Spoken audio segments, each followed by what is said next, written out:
खुलुमबाय बड' लेटेस्ट आपडेटआव बयखौबो बरायबाय। रादाबखौ फरायदों आं प्रमद खाख्लारिया। गिबि रादाबाव दङ मोनसे दुखुनांथाव रादाब। तामुलपुर दख'रा दुलाराय बर' फरायसा आफादनि सिङाव थानाय मदारबारि दालाय दुलाराय बर' फरायसा आफादनि सुबुं फोनांजाब नेहाथारिया रुंसारि जाबाय। मदारबारि दालाय दुलाराय बर' फरायसा आफादनि सुबुं फोनांजाब नेहाथारि जतिन ब्रह्मआ थांनाय हरनि 2 रिंगासो समाव प्रेस्टार स्ट्रक जानानै 27 बोसोर बैसोआव रुंसारि जायो। खायसे सुबुङा ससियेल मिडियाखौ जानला मोनला गेलेग्रा मुवा बेसाद बायदि बाहायो।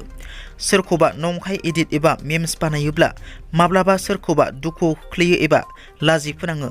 बेबादिनो उदालगुरियाव सासे सुबुंखौ नंखाय बोरमा सिखाव होनना दायनिगिरि महरै ससियेल मिडियायाव भाइरेल खालामनायखौ नुदों।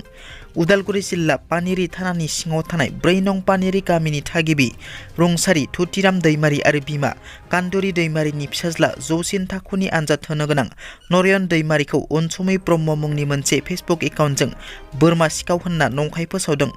देहायारि जेंना गोनां नरेन दैमारिया बेबायदि गावखौ नंखाय फोसावनायखौ जोबोद दुखु मोननाय फोरमायदों। लोगोसे बिमा कान्दुरि दैमारिया बेबायदि गावनि फिसाखौ बोरमा सिखाव होनना नंखाय फोसावना भाइरेल खालामग्रा दायनिगिरिखौ निमाहा बिनो खावलायो आरो आंनि फिसाया बेबायदि सुबुं नङा, नोंसोर मानो बेबायदि फोसावदों होनना बिमाया गाबै गाबै बुङो। सोरबा सिनाय मोनै दुथाङा आसाम आयेन आफादनि बुंथिगिरि बिस्वजित दैमारिनि सावगारि आरो मुंजों नंखाय फेसबुक एकाउन्ट खुलिनानै राङारि अनसुंथाइ बिदों। बेबादि नंखाय फेसबुक एकाउन्ट खुलिनानै राङारि अनसुंथाइ बिहरनायाव राङारि अनसुंथाइ हरनायनिफ्राय जानगाराव थानो थाखाय खावलायो बिस्वजित दैमारि बिथाङा। मिरु बर' थुनलाइ आफादनि आफादगिरि तरेन बर'आ हरखाब देहायारि जेंना नुजाथिनायजों दासान्दि देहा फाहामसालियाव फाहामथाय लागासिनो दं। बे खौरांखौ मोननानै आसाम आयेन आफादनि बुंथिगिरि बिस्वजित दैमारि बिथाङा दिनै दिसपुर पलिक्लिनिक देहा फाहामसालियाव थांनानै आफादगिरि तरेन बर' बिथांनि देहा हालोदनि सायाव खौरां लाहैदों। बिटिआरनि हाग्रा बिफाननि मावफुं सोद्रोमा रनजित बसुमतारिनि बेरफ्रुसार बिबुंथि थुनलाइ आरो खेला दुलाया मा बुस्थु बेखौ बिपिएफआ जेबो मिथिया। 17 बोसोराव थुनलाइ आफाद आरो गेलेनाय आयदाखौ बिपिएफआ गावफ्लेनानै दोनबोदों।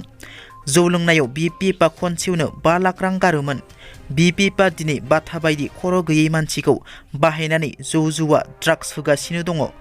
बेवहायनो हमनो हायो बिपिएफआ बेसेबां समाज सिबिग्रा आरो बाथाया अस्त्र हिसाबै बाहायजागासिनो होनना मावफुं सोद्रोमा रनजित बसुमतारि बिथाङा बुंथियो।